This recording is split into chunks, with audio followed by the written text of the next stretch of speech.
ابو بکر صدیق رضی اللہ تعالیٰ عنہ آپ کی بڑی شان ہے، کیونکہ آپ کے متعلق قرآن کی بڑی آیات نازل ہوئی ہیں۔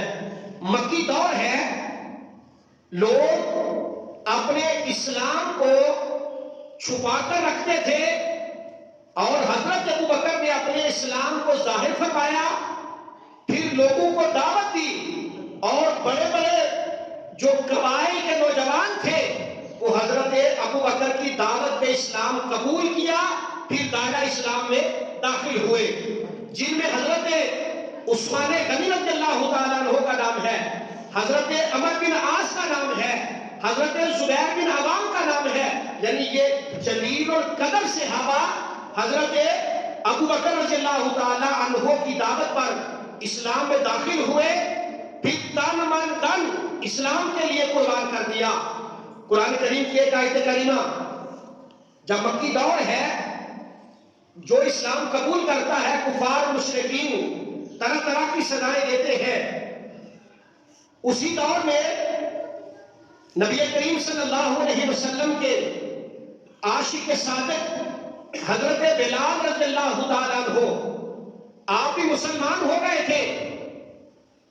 آپ جس کے غلام تھے وہ طرح طرح کہ آپ پر ظلم کرتا، امیہ بن خلف کہتا کہ کلمہ چھوڑ دو، کبھی آپ کی زبان پہ کوئلے رکھتا، گرم ریت پہ لٹاتا، آپ کے جسم پہ بھاری پتھر رکھ دیتا۔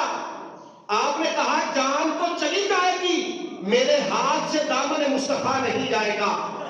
ایک دن آقا علیہ الصلوۃ والسلام پریشان بیٹھے تھے، ابو بکر صدیق رضی اللہ تعالیٰ عنہ حاضر ہوئے، عرض کیا حضور کیا بات ہے، آپ پریشان کیوں ہیں؟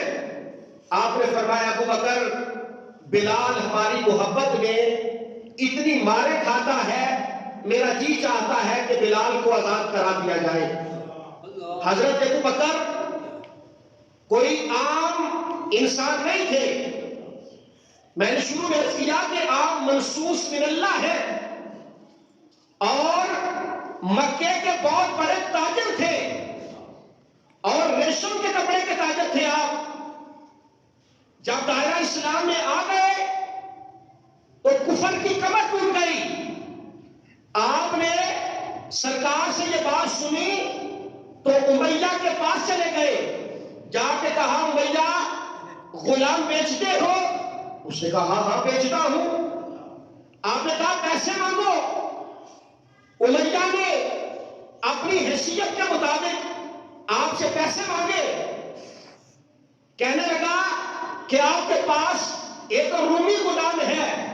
آپ نے فرمایا ہاں میرے پاس ایک رومی غلام ہے، رنگ بھی اس کا سفید ہے، لکھنا پڑھنا بھی جانتا ہے۔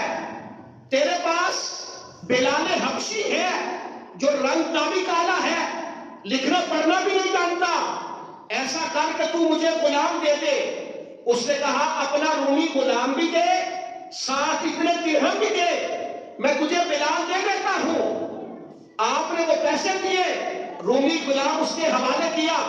حضرت بلال کو جب آپ نے لیا، خرید کر سرکار کی خدمت میں لے گئے، آقا علیہ الصلوۃ والسلام کی چشمان مبارک سے آنسو جاری ہو گئے، اور میرے آقا نے حضرت بلال کا اٹھ کر استقبال کیا اور اپنے سینے کے ساتھ لگایا۔ جب آپ نے جناب بلال کو آزاد کروایا تو کفار اور مشرکین نے کہا کہ بلال کا کوئی بڑا احسان ہوگا ابو بکر پر، جو ابو بکر نے آپ کو خرید کر آزاد کیا ہے۔ تو قرآن کریم کی آیات نازل ہو گئی کہ ابو بکر وہ ہیں کہ جنہوں نے اللہ اور اللہ کے رسول کی رضا کے لیے بلال کو خرید کر سرکار کی بارگاہ میں پیش کر دیا ہے۔ یعنی حضرت بلال کو خرید کر آزاد کروانے والے آپ کے بارے میں قرآن کریم کے 30ویں پارے سورہ لیل کی آیات نازل ہوئی۔ میرے بھائیو، حضرت ابو بکر صدیق رضی اللہ تعالیٰ عنہ آپ کا بڑا مقام ہے، قرآن کریم کی بے شمار آیات آپ کے حق میں نازل ہوئی ہیں، اور آقا علیہ الصلوۃ والسلام نے بھی حضرت ابو بکر صدیق رضی اللہ تعالیٰ عنہ کے متعلق بہت سارے ارشادات فرمائے ہیں۔